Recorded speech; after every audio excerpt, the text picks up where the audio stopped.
एका ठिकाणी एका परिसरात एक तरुण राहत होता. त्या तरुणाचे लग्नाचे वय झालेले होते, पण त्या तरुणाला लग्नासाठी एकही मुलगी भेटत नव्हती.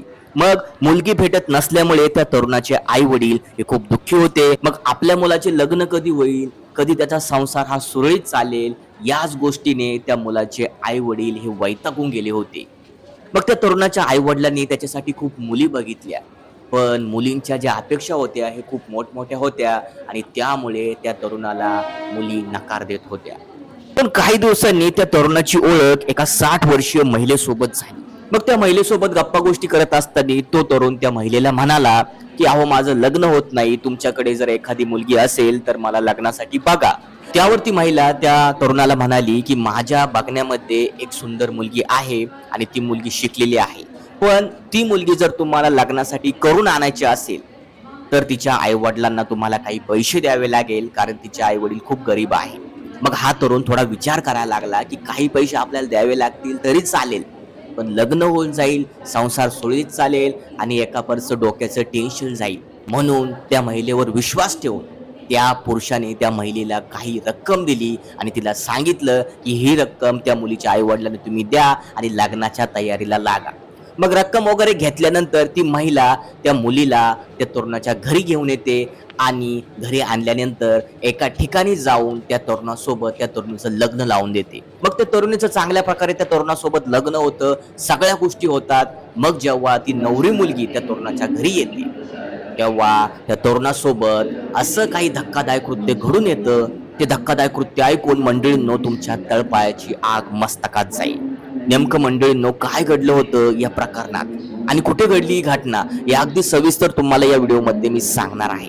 पण घटना सुरू करण्याआधी मंडळींनो माझी तुम्हाला एक विनंती आहे, जर तुम्ही या व्हिडिओला अजूनही लाईक केले नसेल तर लाईक करा आणि चॅनलला आत्ताच सबस्क्राईब करून ठेवा, जेणेकरून तुम्हाला नवीन घटनेचे अपडेट मिळत जातील. मंडळींनो ही जी घटना आहे ही अमरावती जिल्ह्यातील वलगाव पोलीस ठाण्याच्या हद्दीत घडलेली आहे. या ठिकाणी एका परिसरात एक 20 वर्षाची तरुणी राहत होती.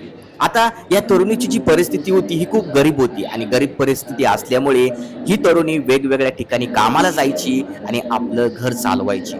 मग आता वेगवेगळ्या ठिकाणी ही तरुणी कामाला जात असताना या तरुणीची ओळख एका 60 वर्षीय महिलेसोबत झाली. मग त्या तरुणीची ओळख त्या महिलेसोबत झाल्यानंतर ती महिला त्या तरुणीला वेगवेगळ्या ठिकाणी कामाला घेऊन जायची. मग ही तरुणी पण कुठलाही विचार न करता त्या महिलेसोबत पैसे कमावण्यासाठी वेगवेगळ्या ठिकाणी कामाला जायची. आता त्या तरुणीला त्या महिलेसोबत राहत असताना तिच्यावर खूप विश्वास वाटू लागला. ती महिला जे सांगायची ते ती तरुणी करायची. 18 जानेवारी 2025 चा तो दिवस होता. ती महिला त्या तरुणीला फोन करते आणि तिला म्हणते, की आपल्याला मूर्तिपूर येथे एका ठिकाणी कामाला जायचे आहे. तिथे आपल्याला खूप पैसे भेटणार आहे आणि तिथे तुला यायचे आहे. मग ती तरुणी पण त्या महिलेला होकार देते, "ठीक आहे, मी तयारी वगैरे करते आणि तुमच्या सोबत येते." मग मूर्तिपूर येथे जाण्यासाठी ती महिला आणि ती तरुणी निघते. पण त्या महिलेने त्या तरुणीला मूर्तिपूर येथे न नेता तिला थेट गुजरातमधील पडनेर या ठिकाणी नेले आणि मग त्या ठिकाणी नेल्यानंतर त्या महिलेने एका 25 वर्षीय तरुणाला फोन केला आणि त्याला तेथे बोलवलं. मग तेथे तो तरुण आल्यानंतर ती महिला त्या तरुणासोबत त्या तरुणीला घेऊन जाते आणि मग त्या तरुणीला तिथे नेल्यानंतर बळजबरीने ती महिला त्या तरुणीचं लग्न त्या तरुणासोबत लावून देते आणि लग्न लावून दिल्यानंतर ती महिला त्या तरुणाकडून 3,20,000 घेते आणि त्यानंतर तेथून फरार होते. मग ही महिला कुठे गेली, काय झालं हिचं, हे कोणालाही काहीच माहित नव्हतं. आता या तरुणीला त्या महिलेचा खूप विश्वास होता, पण त्या महिलेने त्या तरुणीचा विश्वासघात केला आणि तिला पैशासाठी एका तरुणाला विकलं. मग या तरुणीला समजलं आहे, की आपला विश्वासघात झालेला आहे, पण कुठे जावं, कुठे पळावं हे तिला काही समजत नव्हतं. मग त्या तरुणासोबत तिचं लग्न झालं होतं. ती त्याच्याबरोबर त्याच्या घरी जाते.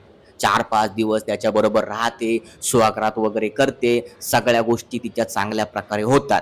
आता या तरुणाला वाटले, की आता ही तरुणी विकली आहे, हिला काही घरदार नसेल, आई-वडील नसेल, कोणी हिचं वाली नसेल, तेव्हा त्याला वाटलं ही कुठेही जाणार नाही. पण त्या तरुणीला जेव्हा संधी भेटली, तेव्हा ती तरुणी तेथून फरार झाली आणि थेट जवळच्या पोलीस ठाण्यात गेली. मग जवळच्या पोलीस ठाण्यात जाऊन त्या तरुणीने त्या महिलेविरुद्ध तिथे तक्रार केली. पोलिसांना तिने सगळ्या गोष्टी सांगितल्या की ह्या महिलेने तिला कसं फसवलं, कुठल्या ठिकाणी नेणार होती आणि कुठं आणून सोडलं, या सगळ्या गोष्टी त्या तरुणीने पोलिसांना सांगितलं. मग पोलिसांनी तात्काळ त्या महिलेचा शोध घ्यायला सुरुवात केली. मग पोलिसांनी त्या तरुणीकडून त्या महिलेचा फोन घेतला आणि तिचा नंबर ट्रॅक केला. अखेर 2 दिवसानंतर ती महिला पोलिसांच्या हाती लागली आणि पोलिसांनी तिला पकडल्यानंतर तिला बेड्या ठोकल्या. बेड्या ठोकल्यानंतर पोलिसांनी तिची चांगल्या प्रकारे चौकशी केली आणि चौकशी दरम्यान पोलिसांना असं समजलं की ह्या महिलेसोबत एक दुसरी पण महिला होती जी तिच्याशी मिळालेली होती. मग पोलिसांनी त्या दुसऱ्या महिलेला पण पकडलं आणि तिच्यावर चांगल्या प्रकारे गुन्हा दाखल केला.